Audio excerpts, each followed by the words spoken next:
우리 옆 사람하고 인사하겠습니다. 한 사람을 세웁시다 이렇게 인사하겠습니다. 한 사람을 세웁시다. 네, 한 사람을 세웁시다. 오늘은 하나님 대 하나님, 하나님 대 나의 하나님이라는 제목으로 말씀을 나누려고 하는데요. 이 제목이 하나님과 나의 하나님을 비교하는 제목입니다. 사실 뭐 하나님이라고 부르는 것과 나의 하나님이라고 부르는 것 그렇게 별 차이가 없어 보일지도 모릅니다. 하지만 사실 우리가 하나님을 부를 때 하나님이라고 부르는 것과 나의 하나님이라고 부르는 것은 굉장히 다릅니다. 그러니까 우리가 하나님을 부를 때 하나님의 앞에 어떤 그 수식어를 갖고 있느냐에 따라서 사실 우리의 마음하고 연결되어 있거든요. 우리가 은혜를 사모할 때는 사실 우리 기도할 때 뭐라고 부르니까 은혜가 충만하신 하나님 이렇게 얘기합니다. 하나님의 능력을 굉장히 강조할 때는 전능하신 하나님. 또 우리가 하나님이 좀 두려워 있을 때는 이렇게 높으신 하나님, 하늘에 계신 하나님, 뭐 이렇게 얘기하기도 합니다. 그러니까 우리가 하나님이 분명히 그냥 하나님이긴 하지만 객관적으로 그렇지만 나에게 있어서는 어떤 하나님인지 그걸 기억하는 것이 되게 중요하다는 것이죠. 그래서 오늘 바로 그 가정 가운데 하나님이 멀리 있는 하나님이 아니라 나의 하나님, 나와 뭔가 관계 맺은 하나님이 어떤 것인가 이것을 다시 한번 생각해 보려고 합니다. 그래서 오늘 말씀 같이 나누면서 우리들 같이 생각해 보고 싶은 건요. 나는 지금 하나님을 어떻게 부르고 있는가? 하나님이라고 부르고 있는가? 아니면 나의 하나님이라고 부르는가? 다시 한번 생각해 보시면서 그 말씀을 들으시면 좋을 것 같습니다. 오늘은 나누려고 하는 말씀이 그 사울 왕에 대해서 생각해 보려고 합니다. 이 사울 왕은 성경에 나오는 인물 중에 정말 그 드라마틱한 인생을 산 사람 중에 한 사람입니다. 아무런 배경도 없습니다. 그리고 그렇게 능력도 대단히 있어 보이지 않습니다. 근데 이스라엘 왕이 됐습니다. 근데 참 안타까운 건요, 이 이스라엘 왕이 돼서 바로 실패하게 됩니다. 그러니까 사울이 40세에 왕이 올랐는데요, 42살에 바로 오늘 나누려고 하는 말씀에서 실패를 하게 됩니다. 하나님께 제사 지내는 것을 실패하게 됩니다. 그래서 42년부터 40세의 왕이 돼가지고 막 42세까지 좀 올라가고 왕의 능력을 드러내다가요, 42세부터 꼬꾸라지기 시작합니다.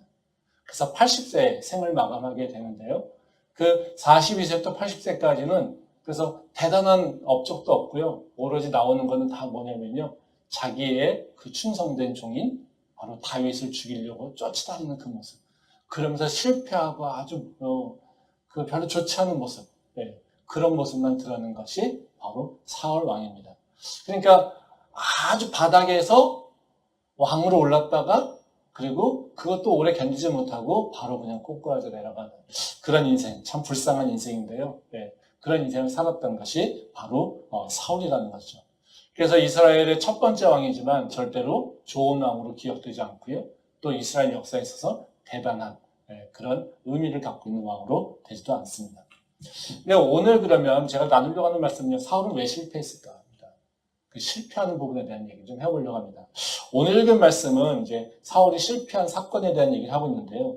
뭐 사울이 아까 얘기했듯이 왕이 된 지 2년 있을 때 2년 만에 그 블레셋에서 쳐들어왔습니다. 그러니까 이 왕을 막 새로 만들어 놓고 이스라엘 백성들이 이제 그 블레셋에 쳐들어왔다니까 막 모여들었어요. 그래서 사울 주변에 이스라엘 백성들이 굉장히 많이 몰려들었습니다. 근데 문제는 이 이스라엘 백성들만 군대가 많았던 것이 아니라 그것보다 훨씬 더 많은 블레셋의 군대가 있었다는 거죠. 그러니까 맨 처음에는 우리들 왕이 있어 이러고 막 물려들었다가 그 블레셋 군대를 딱 보니까 이스라엘 백성들이 두렵습니다. 와, 저놈들 우리가 절대 이길 수 없을 것 같은데 이렇게 마음이 든 거죠. 그러니까 이 이스라엘 백성들이요 바로 블레셋 군대를 보면서 이제 마음이 바뀌었습니다. 그래서 누군가는 도망가기도 하고요. 누군가는 숨어있기도 하고요. 근데 지금 왕이 돼가지고 뭔가 막 이렇게 업적을 내야지 되는데요. 이제 사울이 그 모습을 보고 있는 겁니다. 얼마나 답답하겠습니까? 그렇죠? 네. 막 뭔가 힘을 모아서 백성들이 같이 군대가 돼서 나랑 같이 싸우겠다고 으쌰으쌰 해야 되는데 그게 아니라 본인들 자체도 어려운데 이 백성들이 군대들이 저 군대는 너무 세. 그리고 도망가거나 아니면 숨어있거나 계속 하나 둘씩 뿔뿔이 흩어지고 있는 모습을 본다는 거죠. 근데 이제 문제는 이 상황 가운데 기다리는 사무엘 선지자는 오지 않습니다. 전쟁을 하려고 하면 전쟁을 하려고 하면 이스라엘 백성들이 먼저 하나님께 제사를 지내고 전쟁을 해야지 되는데 이 사무엘이 와야지 그 제사를 지내고 전쟁을 할 수 있습니다. 근데 기다려도 사무엘이 오지 않습니다. 기한된 7일이 지났는데도 사무엘이 오지 않습니다. 그러니까 어떻습니까? 사울이 마음이 급해서 그냥 자기가 번제물을 드립니다. 제사장 역할을 하게 된 거죠. 그리고 끝나고 나니까 바로 사무엘이 왔습니다. 그래서 사무엘이 사울을 질책하며 하는 모습입니다. 이게 사건 때문에 이 단순히 번제를 사무엘이 올 때까지 끝까지 기다리지 않아서 자신이 번제를 드린 것. 이것 때문에 사울이 왕으로서의 자격을 잃어버리게 됩니다. 한번 생각해 보십시오. 이게 합당합니까? 사울이 이렇게 자신의 왕권 또는 자신의 왕의 자격을 놓칠 만한 사건이 바로 이 사건일까요? 성경은 참 희한합니다. 저는 이 사건을 다시 생각해 보면요. 그냥 이성적으로 생각하면 사울이 정말 잘못한 선택이었을까? 나라면 어떤 선택을 했을까? 제가 보기에는 사울은 그렇게 나쁜 선택을 한 건 아닙니다. 사실은요. 생각해 보세요. 전장에 나가 있습니다. 근데 군사들이 막 동요해요. 마음이 막 흔들리고 있어요. 그리고 군대는 우리 앞에 있어요. 시간이 지나면 지날수록 나는 계속해서 연약해지고 있어요. 군대가 도망가고 그리고 또 숨어가고 하니까요. 그러니까 그런데 전쟁을 하면 피하든지 아니면 전쟁을 그만두든지 아니면 전쟁을 빨리 치르든지 두 선택을 해야 돼요. 그렇지 않습니까? 근데 이미 전쟁이 시작됐으니까 전쟁을 다시 이제 항복하는 수는 없어요. 그러면 어쨌든 간에 전쟁은 해야지 되는 선택밖에 없는 거예요. 그러면 전쟁을 언제 시작할까요? 문제인 거잖아요. 가장 중요한 것이.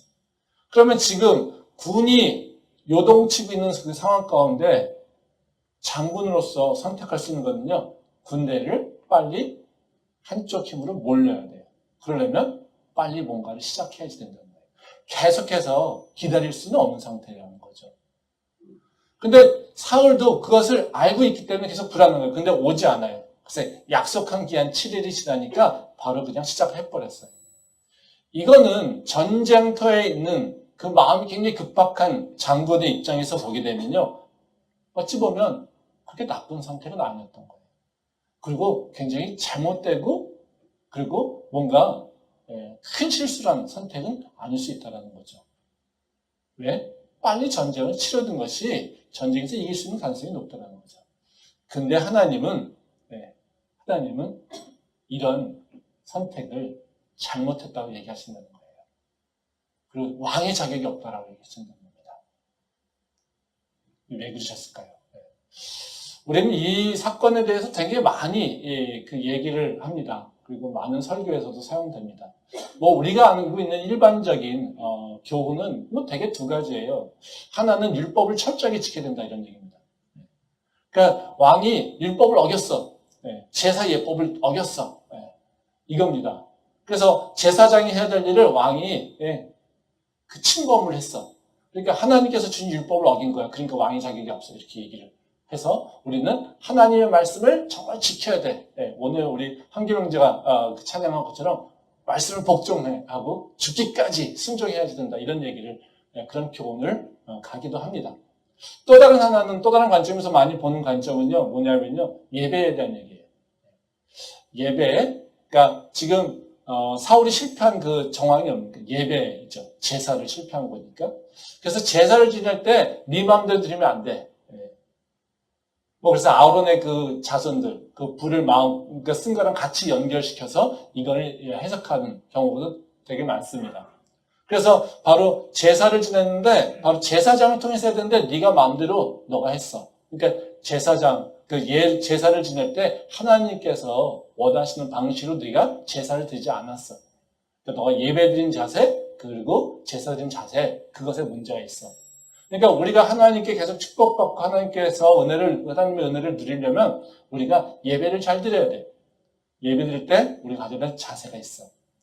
예배는 우리가 원하는 방식으로 우리 상황에 맞춰서 드리는 것이 아니라 바로 하나님께서 우리에게 정해주신 그 방식으로 드려야 돼. 그러니까 네 마음대로 예배 드리지만 하나님께서 어떤 방식으로 우리가 예배하기를 원하시는지를 잘 알고 그것에 합당한 방식으로 드려요. 이렇게 교훈을 삼는 경우가 많습니다. 뭐 틀린 얘기는 아닙니다. 다 맞습니다. 하나님 말씀을 어떤 상황 가운데서도 기억하고 지키는 것 우리가 해야 될 일입니다. 특히 리더로서는 역할을 해야 될 것은 바로 하나님 말씀을 지키려고 하는 것. 이것이 바로 왕 또는 하나님 교회에서의 리더의 역할이기도 합니다. 또 예배에서도 마찬가지입니다. 예배는 우리가 절대로 내 마음대로 되는 것이 아닙니다. 예배는 분명히 하나님께서 우리에게 가르쳐주신 절차가 있고요. 그 방식이 있고요. 그렇기 때문에 그것을 따라서 기억해서 하나님께서 기뻐하시는 예배, 즉 내가 편안한 예배를 드리는 것이 아니라 하나님께서 기뻐하시는 예배를 드리는 거라는 거죠. 근데 이렇게 이 교훈으로 얘기한다면 우리는 사실 어떻습니까? 좀 답답하죠. 못 지켜야 될 것만 생겨요. 근데 이 지킬 마음이 없으면요, 사실은 율법 아무리 중요하다고 하도요, 우리는 율법 지키고 싶은 마음 없어요. 아무리 예배 중요하다고 해도요, 우리가 그 마음이 믿음이 내 안에 있거나 내가 영적으로 충만하지 않으면요, 우리는 예배 아무리 소중해 이렇게 얘기해도 그렇게 드리고 싶은 마음이 별로 없어요. 사울이 예배를 잘못 드린 것 또는 율법을 잘 지키지 못한 것, 이게 문제 있습니다. 표면적 이유입니다. 사울이 왜 그랬을까요? 사울이 율법의 소중함을 몰랐을까요? 사울이 예배의 소중함을 몰랐을까요? 사울의 예배는 내 마음대로 듣는 것이 아니라 하나님께서 주신 방식대로 드려야 돼. 이걸 몰랐을까요? 충분히 알았어요. 어떻게 할 수 있습니까? 사울이가 급한 중에도 며칠을 기다립니까? 7일을 기다려요. 약속한 기일. 사울이 그걸 몰랐다면요, 그냥 바로 드렸죠. 못하러 사무엘을 기다려요. 사무엘이 약속한 시간에 오지 않으니까 그때 번제를 드린 거예요. 그러니까 사울의 입장에서도 어떻게 해요? 그 소중함을 알았어요. 그리고 그걸 지키려고 노력했어요. 근데 그것을 끝까지 지키지 못한 것의 문제인 거죠. 근데 그건 다시 말하면요, 사울이 율법을 몰라서가 아니라 뭘 해야 된다는 걸 몰라서가 아니라 사실은요, 사울이 하나님과 관계 속에서 사울이 갖고 있는 믿음의 모습, 그 사울 안의 마음 가운데 있는 그 믿음의 특성이, 믿음의 그 모습이 바로 사울을 실패하게끔 했다는 거죠. 그래서 제가 오늘 나누려고 하는 말씀은요, 바로 이 표면적 얘기가 아니라 그겁니다. 사울이 왜 실패했을까? 사울은 왜 번제를 드리는 것을 감행했을까? 하나님은 왜 그 아주 작은 실수인 것 같은데 그거를 가지고 사울을 문제 삼았을까? 이 사울의 사건을 통해서 하나님께서 분명히 우리에게 가르치고자 하는 그 교훈이 있으시겠죠. 그래서 오늘은 제가 말씀을 통해서 이 사울의 사건을 통해서 하나님께서 우리에게 기대하시는 믿음이 어떤 것일까? 라고 하는 것을 좀 생각해 보려고 합니다. 그래서 사울을 실패한 이유를 좀 생각해 보고요. 그리고 우리가 사울과 같이 실패하지 않기 위해서는 우리가 무엇을 해야 될 것인가? 그래서 우리가 가져야 될 그 믿음, 믿음의 그 교훈이 무엇일까? 이걸 좀 생각해 보려고 합니다. 첫 번째로 이제 사울이 실패한 원인을 좀 생각해 볼 필요가 있습니다. 사울은 왜 실패했을까? 제목에서도 얘기했지만요. 사울은요, 하나님을 객관적인 하나님으로만 인식했지 나의 하나님으로 고백하지 않았다는 거예요. 즉, 사울의 그 믿음은요, 사울과 하나님의 직접적인 뭔가 컨택이나 관계성이 형성이 안 돼 있는 상태였어요. 그래서 믿는다고 하지만 진짜 나의 하나님이라고 하는 고백을 하지 못한 것이 바로 사울의 믿음의 특성이라는 거죠. 말씀 보도록 하겠습니다. 사무엘상 13장 11절부터 14절 말씀입니다. 사무엘이 이르되 왕이 행하신 것이 무엇이냐 하니 사울이 이르되 백성은 내게서 흩어지고 당신은 정한 날에 오지 아니하고 블레셋 사람은 믹마스에 모였음을 내가 보았으므로 이에 내가 이르기를 블레셋 사람들이 나를 치러 길갈로 내려오겠거늘 내가 여호와께 은혜를 간구하지 못하였다 하고 부득이하여 번제를 드렸나이다 하니라. 사무엘이 사울에게 이르되 왕이 망령되이 행하였도다. 왕의 하나님 여호와께서 왕에게 내리신 명령을 지키지 아니하였도다. 그리하였더라면 여호와께서 이스라엘 위에 왕의 나라를 영원히 세우셨을 것이거늘. 이 말씀은 이제 사무엘이 이제 사울의 번제를 드린 일에 도착해가지고 사울이 잘못했다고 이 얘기를 하고 있는 겁니다. 그래서 사무엘이 사울을 이제 너가 뭘 잘못했는지 알아? 너가 뭘 잘못했는지 그를 다시 깨우쳐주는 장면이 바로 이 장면입니다. 그래서 사무엘이 당신이 망령된 행동을 했다. 하나님께서 말씀하신 대로 너희가 지키지 않았다. 이게 왕이 해야 될 일이 아니다. 이렇게 얘기합니다. 근데 여기서 제가 주목하고 싶은 절은 뭐냐면요. 13절의 뒷부분이에요. 사무엘의 얘기입니다. 왕이 망령되이 행하였도다. 왕의 하나님 여호와께서 왕에게 내리신 명령을 지키지 아니하였도다. 이 사무엘이 이렇게 얘기하는 거는 분명히 이유가 있어요. 여기 특성이 뭡니까? 13절 뒤에 보면 율법을 지키지 않았다라고 얘기하지 않아요. 왕의 하나님 여호와께서 왕에게 내리신 명령을 지키지 않았다. 그 율법이 뭘로 됐습니까? 일반의 율법이 아니에요. 누구요? 왕의 율법이에요. 왕에게 내려진 율법. 그러니까 사울의 하나님 여호와께서 사울 너에게 명령한 율법을 너가 지키지 않았어요. 그러니까 율법이 누구에게 왔습니까? 이스라엘 백성에게 지킨 율법을 네가 지키지 않았어가 아니에요. 하나님이 사울 너에게 명령한 율법이 있어. 근데 사울 네가 너의 하나님 사울의 하나님이 내게 명령한 그 율법을 사울 네가 지키지 않았습니다. 계속해서 반복되는 게 뭡니까? 사울에 대한 얘기를 하고 있어요. 즉 민족 단위에서 뭘로 내려왔습니까? 율법이 개인 단위로 내려왔다는 거예요. 왜 이렇게 설명했을까라는 거죠. 말씀을 보겠습니다. 사무엘상 15장 14절부터 15절 말씀입니다. 사무엘이 이르되 그러면 내 귀에 들려오는 이 양의 소리와 내게 들리는 소의 소리는 어찌 됨이니까 하니라. 사울이 이르되 그것은 무리가 아말렉 사람에게서 끌어온 것인데 백성이 당신의 하나님 여호와께 제사하려 하여 양들과 소들 중에서 가장 좋은 것을 남김이요 그 외의 것은 우리가 진멸하였나이다 하는지라.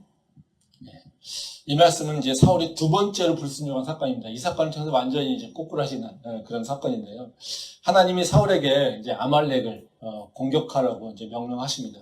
그런데 하나님께서 이 아말렉을 공격하라고 하시면서 네가 전쟁에서 이길 거야. 근데 전리품은 하나도 갖지 마. 그리고 모든 걸 다 침멸해. 이렇게 명령하세요. 근데 사울이 하나님 말씀대로 이제 공격해서 이겼어요. 근데 전리품 문제 생기잖아요. 근데 사울이 전리품을 진멸하지 않고 좋은 것은 가지고 왔어요.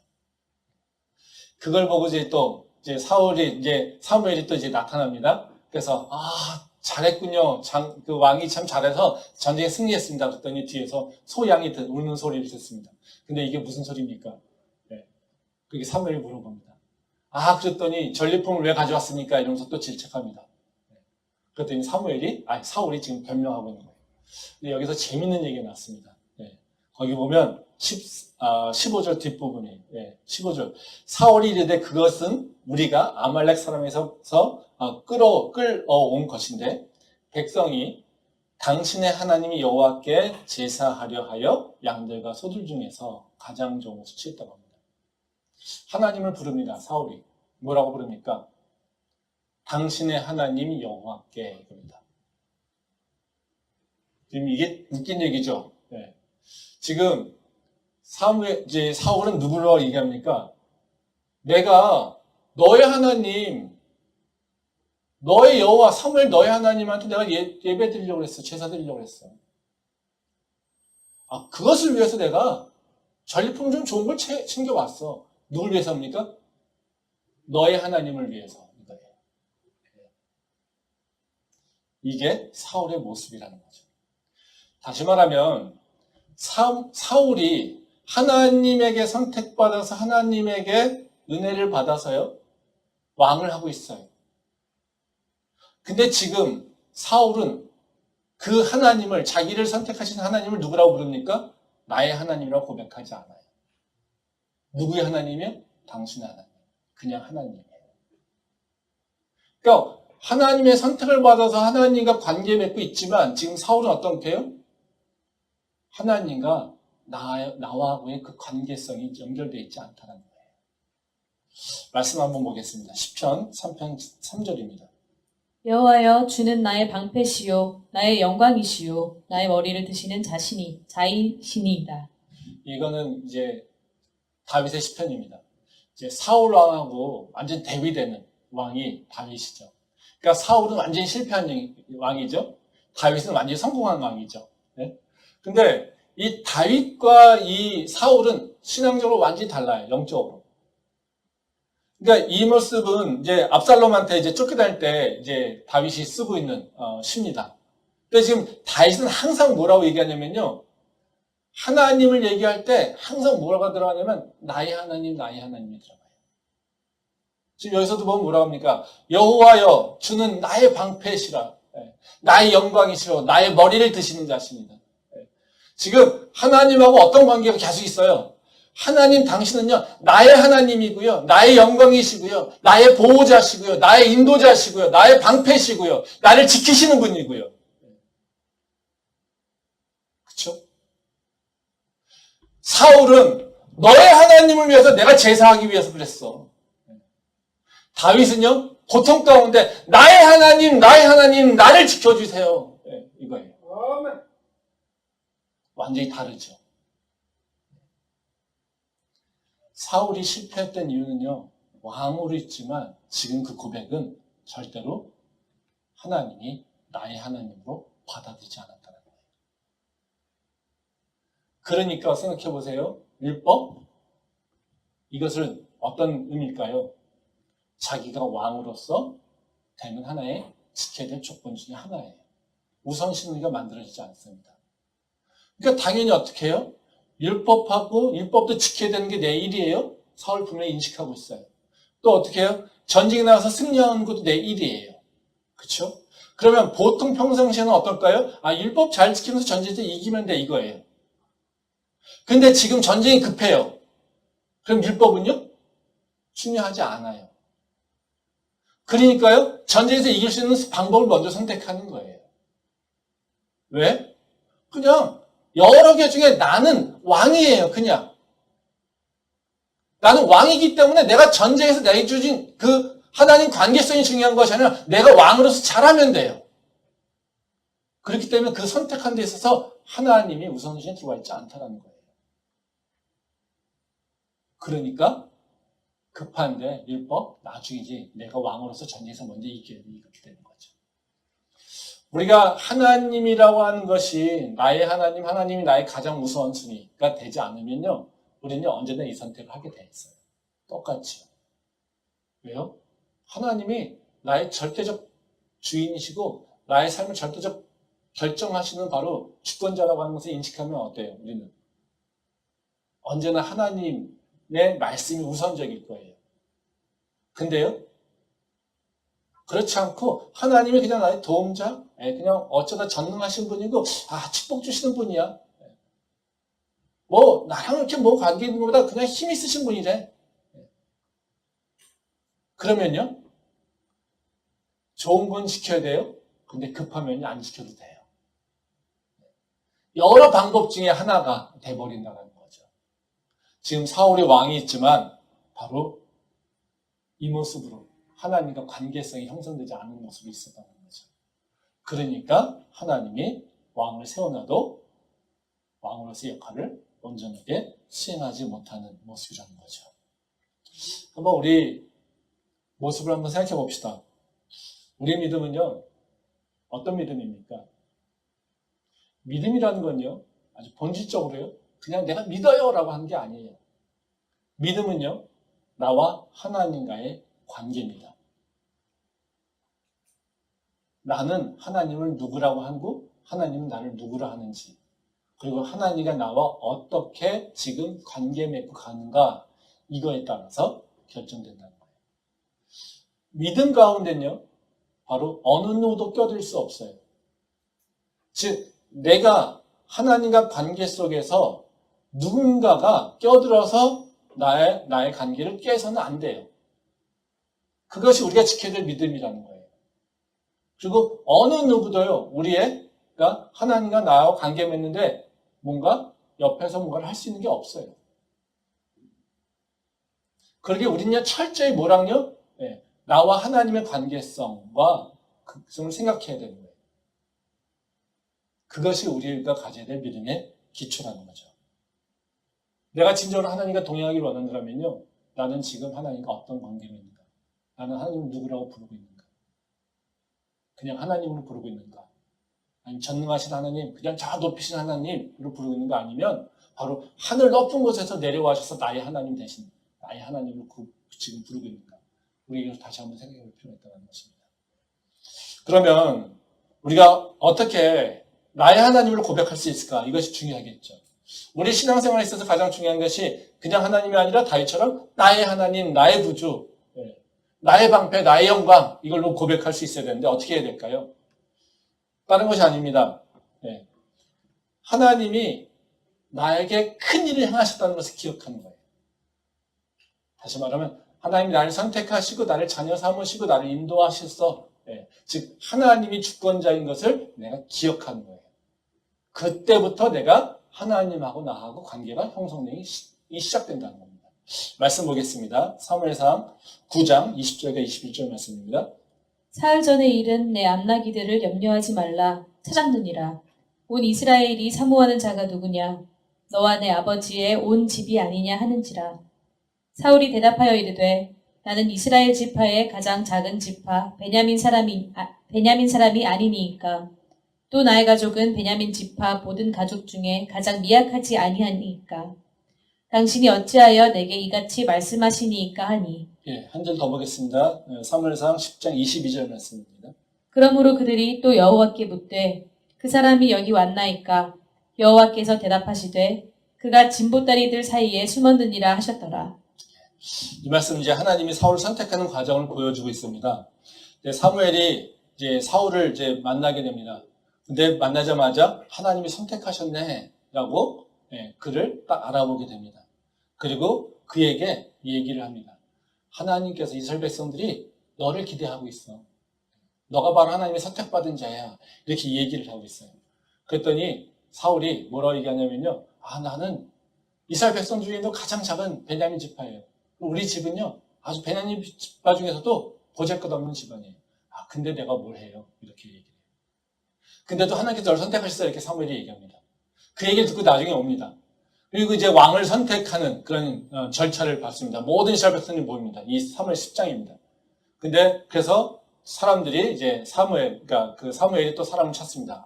우리 여러 지파 중에 어느 지파냐? 베냐민 지파야. 베냐민 지파 중에 사울의 집이야. 근데 사울이 없어요. 사울이 없냐? 어디 갔냐? 그랬더니 사울이 어디 있냐면요. 진보다리 사이에 숨어 있었어요. 지금 9장에 보면요. 사무엘이 사울을 선택한 것을 사울에게 얘기해줘요. 이제 왕을 선택할 때가 있을 거야. 이렇게 얘기해줘요. 근데 사울은요. 그 시기에 갔는데요. 자기가 안 나타나요. 뒤에 숨어 있어요. 이걸 보면요. 이제 사울이 사무엘의 얘기를 어떻게 들었을까요? 선택받은 것에 대한 확신이 없었던 것 같아요. 그리고 그거에 대한 뭔가 자신의 이게 받아들이질 않았던 것 같아요. 그러니까 하나님이 선택하셨다라고 하는 것에 대한 믿음이나 이건 확신이 없었던 것 같습니다. 그러니까 이렇게 숨어 있지 않겠습니까? 그래서 그 사무엘이 여러 번 사울에게 너가 하나님께서 선택하신 이스라엘 첫 번째 왕이야라고 얘기해 주고 있지만 사울은 계속해서 나는 아니야. 이러고 있는 게 바로 이 사울의 모습이라는 거죠. 저는 이거 충분히 이해됩니다. 자기의 모습을 보면 어때요? 그럴 수 있을 것 같아요. 근데 이것이 한두 번이 아니라 여러 번이 계속해서 반복된다면 그는 사울이 받아들였어야 되죠. 그렇죠? 그래서 하나님께서 나를 선택하신 것이라고 하는 것을 확신하고 그 선택받은 것에 합당한 모습을 내가 무엇을 살아야 될까라고 하는 것이 바로 믿음이라는 거예요. 그래서 우리의 믿음은요, 바로 하나님이 선택하신 것에 대해서 인식하고요. 그 하나님의 선택을 인정하고 그 선택에 합당한 모습으로 살아가겠다라고 고백하는 게 우리 믿음이에요. 그냥 우리가 어떤 경우에는 많은 경우에 내가 믿어줄게 라고 하는 식으로 이제 하는 경우가 있는데 절대 그렇지 않아요. 우리의 믿음은요, 어떻게 시작되냐면 내가 하나님을 선택한 것이 아니라 하나님이 나를 선택하신 거예요. 그거를 인정하는 것부터 시작되는 거예요. 그리고 그것을 인정할기에 나는 그것에 합당한 모습으로 살아가려고 노력하는 거예요. 이게 우리가 갖고 있는 믿음의 모습이어야 된다는 거죠. 저는 사울 마음이 이해되는 것이 제가 목사를 이렇게 컬링을 받았을 때 사실 저는 사울과 같은 모습이었어요. 숨고요, 도망가고요, 안 했으면 좋겠고요. 계속 그거였어요. 근데 제가 그것이 하나님한테 잘못하는 거라고 하는 생각을 들었어요. 이건 죄다라고 하는 생각. 그래서 그 다음에는 선택한 것에 자신은 없어요. 선택받은 것에 대해서 내가 나를 볼 때는 자신이 없어요. 그렇지만요, 어떻게 해요? 선택하셨다는데 그렇게 살아야죠. 그게 순종이라는 거예요. 네. 우리는 대단하게 엄청난 것을 하는 것이 아니라요, 하나님 나를 어떻게 선택했지? 하나님 나를 뭐를 부르셨지? 라고 하는 것을 알고요, 그것에 따라서 합당하게 가려고 하는 거예요. 그게 순종이에요.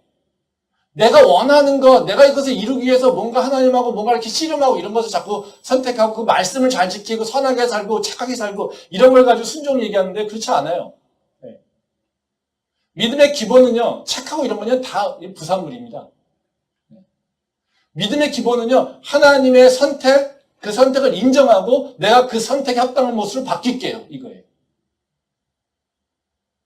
나 부족하지만 하나님 바꿀게요. 이거예요. 이것을 인정할 때 내가 하나님의 관계가 바뀌게 되는 거예요. 말씀 보겠습니다. 에베소서 1장 3절부터 6절 말씀입니다. 찬송하리로다 하나님 곧 우리 주 예수 그리스도의 아버지께서 그리스도 안에서 하늘에 속한 모든 신령한 복을 우리에게 주시되 곧 창세전에 그리스도 안에서 우리를 택하사 우리로 사랑 안에서 그 앞에 거룩하고 흠이 없게 하시려고 그 기쁘신 뜻대로 우리를 예정하사 예수 그리스도로 말미암아 자기의 아들들이 되게 하셨으니 이는 그가 사랑하시는 자 안에서 우리에게 거저 주시는 바 그의 은혜의 영광을 찬송하게 하려는 것이라. 이 말씀은 이제 복음의 핵심이죠. 하나님께서 우리에게 신령한 복을 주시려고요, 창세전에 예수님을 통해서 우리를 택하셨습니다. 이게 시작이에요. 창세전에 하나님께서 우리를 예수님 안에서 선택하셨어요. 그래서 내가 예수님의 자녀가 되는, 하나님의 자녀가 되는 권세를 누리게 된 거예요. 그 다음에 해야 될 일은 뭡니까? 이 선택해 6절 말씀에 보면요, 이는 그가 사랑하는 자 안에서 우리에게 거저 주시는 바 그의 은혜의 영광을 찬송하게 하려는 것이다. 그래서 그걸 통해서 우리가 뭘 하길 원하시는 거예요? 하나님의 은혜를 찬송하게 하려고 하는 거예요. 한번 생각해 보세요. 사울을 부르신 거는 뭡니까? 뒤에 있어요. 목적이. 바로 은혜의 영광을 찬송하게 하려고 이스라엘 백성을 통해서 이스라엘 백성들을 이끌어서 이스라엘 백성들이 하나님의 영광을 찬송하게 하려고 사울을 왕으로 부르셨어요. 그가 자격이 있습니까? 없습니다. 네. 근데 하나님께서 이미 선택을 하셨어요. 그래서 그 일을 가기가 하신 거예요. 근데 하나님의 은혜의 영광을 찬송하지 못하게 되는 케이스는 뭐가 있겠어요? 앞에 것의 선택을 인정하지 않으면 뒤에 것을 할 수가 없어요. 그렇지 않습니까? 선택받은 것을 내가 인정하지 않으면 뒤에 찬송과 영광은 드러나지 않아요. 내가 하나님의 영광의 도구로 쓰임받고 내가 하나님의 영광에 참여하고 하나님을 찬송하고 하나님의 말씀을 전하려면 뭐가 먼저 나한테 들어와야 되냐면 내가 하나님한테 선택받았지라고 하는 것에 인식돼야 된다. 아멘. 우린 근데 많은 신앙인들이 이것이 분리되어 있어요. 나는 그냥 구원받았어 이거예요. 찬양은 뭐요? 하나님한테 복받기 위한 거예요. 이러니까 우리 속에서는 두 가지가 생겨요. 하나님의 은혜라고 하면 그래 구원받았지. 그래요? 그거 끝. 네. 우리는 그냥 믿음을 고백하면 돼. 우리는 그냥 열심히 안 살아도 돼. 우리는 착하게 안 살아도 돼. 과거에 죄를 졌어도 돼. 예수님께서 다 해결해 주셨어. 그걸로 끝이야. 그리고 또 그러니까 우리는 전도하면서 열심히 살아야 돼. 말씀 지키면서 살아야 돼. 율법 지키면서 살아야 돼. 이렇게 분리되어 있어요. 근데요, 하나님께서 우리에게 주신 소명과 우리에게 주신 그 사명들을 감당하려면요, 먼저 우리가 기억해야 되는 게 뭐냐면요, 내가 하나님께 선택받았지. 그것이 이루어져야 내가 하나님의 영광을 찬양할 수 있는 자로 바꿀 수 있어요. 사울이 실패한 이유는 뭐냐면요, 하나님의 사명을 감당해야 되는데 뭘 잊어버렸습니까? 내가 선택받았다는 것을 잊고 있었어요. 이것이 사울이 갖고 있는 문제라는 것이죠. 우리가 한번 생각해 보세요. 우리가 하나님의 선택받지 않았다라면 우리는 이곳에 올 수 없어요. 사울도 입을 계속 거듭하는 게 뭡니까? 내가 무슨 존재이길래 이거예요. 베냐민파 작은 지파, 그 중에서도 작은 자, 왕 될 자격이 없어요. 근데 왕이 됐잖아요. 그러면 사울이 가져야 될 태도는 뭡니까? 난 계속 못해요라고 하는 게 아니라요. 어떻게 해요? 하나님, 내게 무엇을 해야 됩니까? 나 같은 존재를 선택해 주셔서 감사합니다라는 거예요. 우리 삶에도 똑같습니다. 한번 생각해 보세요. 지금 우리의 모습 어때요? 뭐 부족한 것도 많지만요, 우리 한편에서는 마음으로는 다 은혜를 고백하고 있지 않습니까? 믿는 자라면. 아, 나같이 연약한 자가, 나같이 힘없는 자가, 그렇죠? 그 자가 하나님께서 은혜 주셔서 지금까지 왔어요. 성경을 보면 재밌는 게 뭐냐면요, 하나님은 절대요 능력 있는 자를 쓰지 않으세요. 항상 어떻게 쓰시냐면요, 힘없고 낮은 자를 이렇게 눕혀서 높이세요. 또 어떻게 해요? 하나님은 저 주변인에 있는 사람을 끌어서 중심으로 옮겨오세요. 이게 되게 재밌어요. 예. 그래서 하나님은 재밌는 게요, 하나님을 잘 알게 되면요, 내가 낮은 자였다는 걸 고백하게 돼요. 또 내가 주변인이었다는 것을 고백하게 돼요. 여러분 한번 생각해 보세요. 우리 5달란트 받은 비유 있잖아요. 2달란트 받은 자가 있고, 1달란트 받은 자가 있고, 2달란트 받은 자 있고요, 5달란트 받은 자 있어요. 여러분들 몇 개 받은 것 같습니까? 2개. 2개. 대부분 경우는 2개예요. 왜 그럴까요?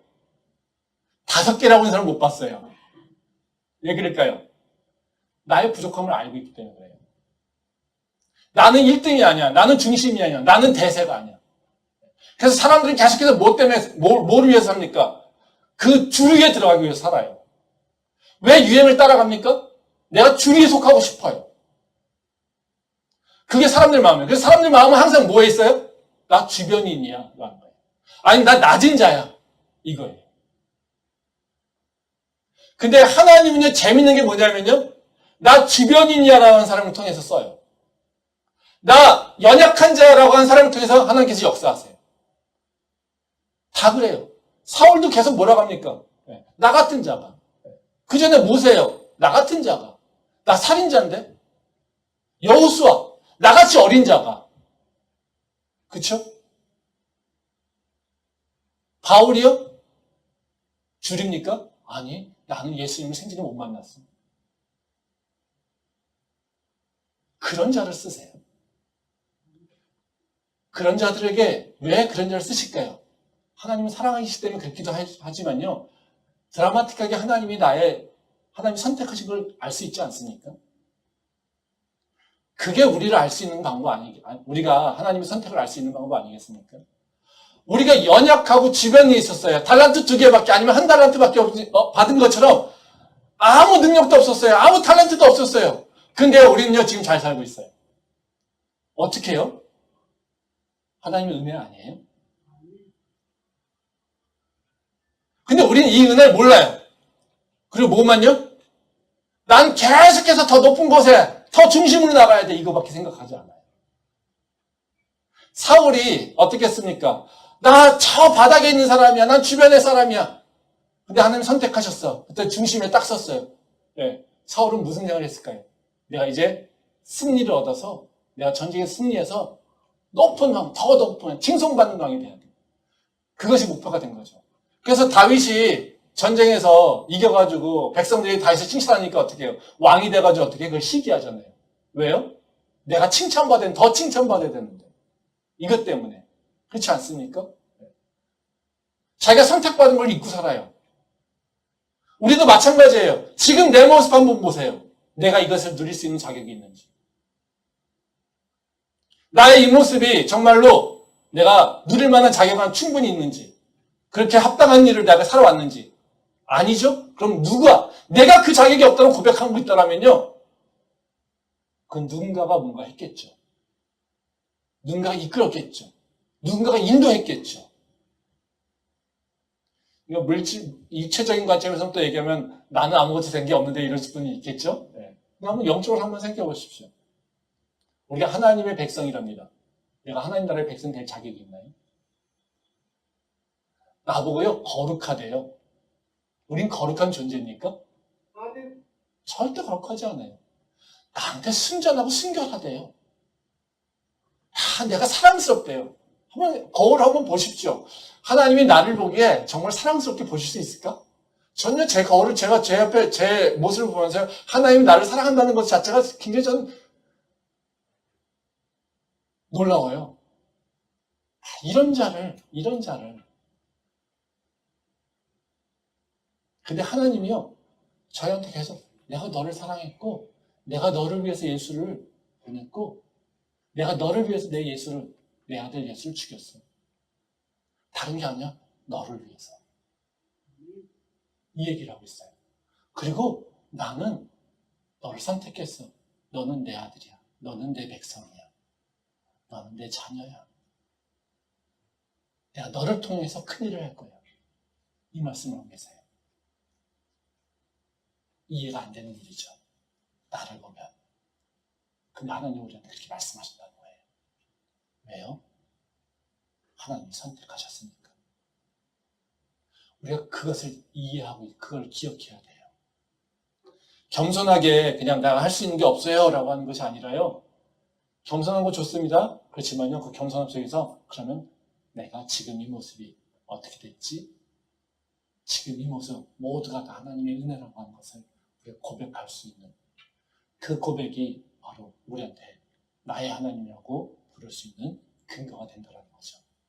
그래서 나의 하나님을 고백할 수 있는 우리 캠퍼스의 모든 성도들에게 소망합니다. 그럼 마지막으로요, 간단하게, 그러면 우리가 나의 하나님을 고백할 때 그냥 믿으면 되는데 굳이 나의 하나님을 고백해야 될까? 뭐가 좋지? 하나님이라고 고백하는 것도 충분하지 않습니까? 저 많은 사람들은 이제 하나님도 모르고 있는데 나는 그래도 교회 안에 들어와서 하나님을 알고 있잖아요. 그래서 하나님을 찾고 있잖아요. 네? 근데 굳이 나의 하나님을 찾을 필요가 있을까요?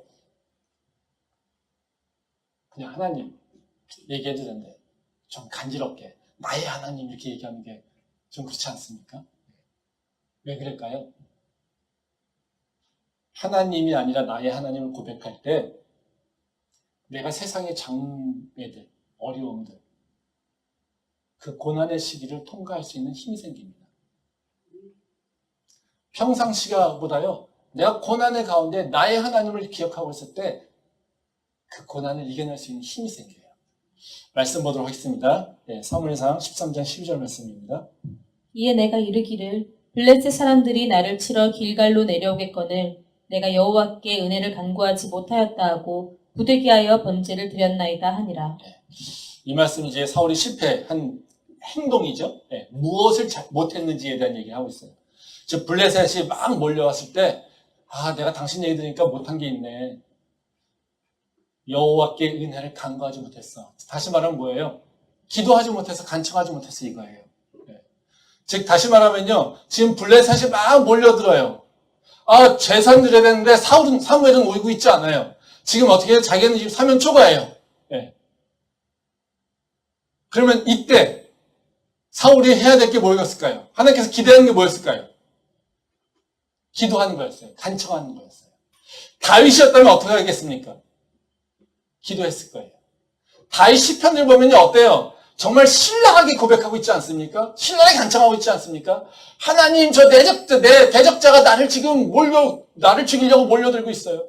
내 사방이 다 내 대적자들이에요. 저놈들이 나를 죽이려고 지금 난리를 치고 있어요. 선하신 하나님, 하늘에 계신 하나님, 전능하신 하나님, 나를 사랑하신 하나님, 저 대적자를 품에서 나를 살려주세요. 이러고 기도하고 있는 게 다윗이에요. 그게 시편의 내용 아닙니까? 근데요, 사울이 지금 하고 있는 일이 뭡니까? 대적자가 몰려들었어. 내가 지금 곤주에 취했어. 그래서 어떻게 내가 할 수 있는 거 좀 했어. 이거예요. 근데 내가 놓친 게 있네. 하나님께 기도를 못했는 거예요. 나의 하나님, 그 나의 하나님께서 나를 지키시고 인도하신다는 믿음의 확신이 없으면요, 우리는 기도하지 못합니다. 내 고난과 환난 가운데 그 고난의 문제를 들고서 주님 앞에 나올 수가 없어요. 왜요? 주님이 들어주셨다는 확신이 없기 때문에 그렇다는 거죠.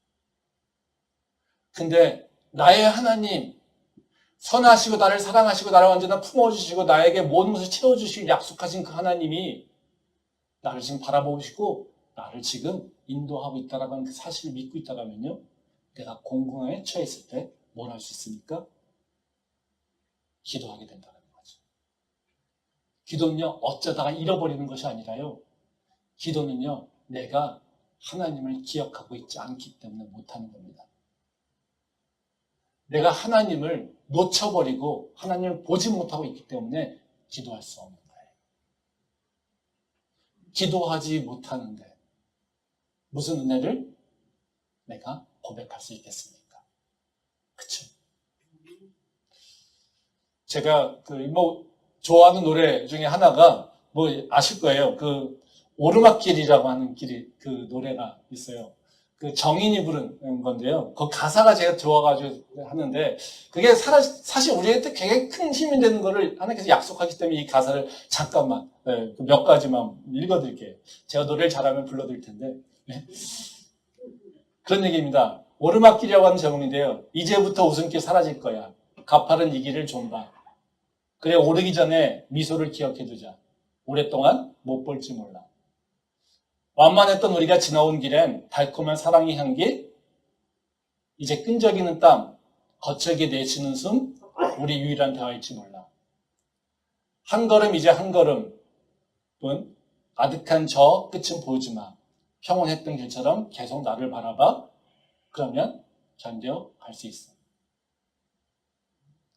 이게 세상의 사람들도 알고 있는 지혜예요. 이제 오르막길을 건너가야 돼. 그래, 평질처럼 우리는 행복하고 달콤한 얘기, 사랑 얘기를 할 수가 없어. 우린 이제 숨찰 거야. 힘들 거야.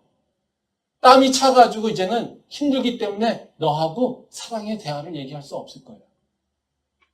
근데 그때 우리가 지금 경험한 미소를 기억해보자. 그럼 우리가 새 힘을 얻을 수 있을 거야. 그래, 우리 그때 좀 못 봐도 서로를 바라보자. 그럼 우리가 이겨낼 수 있을 거야. 이게 세상 사람들이 갖고 있는 감성이에요. 우리 갖고 있는 마음의 본질이죠. 우리 누굴 볼 수 있겠습니까? 하나님이 지금 내 손을 붙잡고 오르막길을 함께 올라가신다는 사실을 모를 때 우리 그 오르막길이 굉장히 힘들 거예요. 하지만 하나님 나와 함께 있을 때 그 오르막길이 이제는 하나님과 동행함으로 우리는 충분히 이겨낼 수 있는 힘이 생긴다는 거죠. 사울과 다윗의 차이는 뭐냐면요, 그 인생의 오르막길을 만났을 때 한 사람은요, 하나님을 보지 않고요, 하나님의 은혜를 기억하지 않고요, 내가 할 수 있는 걸 했습니다. 그렇지만요, 또 다른 한 사람은요, 하나님을 기억했고요, 하나님의 그 사랑을 기억했고요, 하나님의 약속을 기억했고요, 그리고 하나님을 바라보면서 그 환난의 길을 걸어갔다는 것입니다. 그게 바로 사울과 다윗의 차이라는 거죠. 우린 지금 어떻게 살고 있습니까? 우리는 어떤 모습에 있습니까? 예수님께서 우리를 사랑하신다고 우리의 죄를 위해서 십자가에 달려 죽으시고요, 우리를 위해서 부활하셨고 새 생명을 우리에게 주셨다고 합니다. 그 하나님, 그 예수님, 그럼 우리는 누구라고 부르고 있는지 다시 한번 우리가 고백하고 기억할 수 있길 소망합니다. 기도하겠습니다.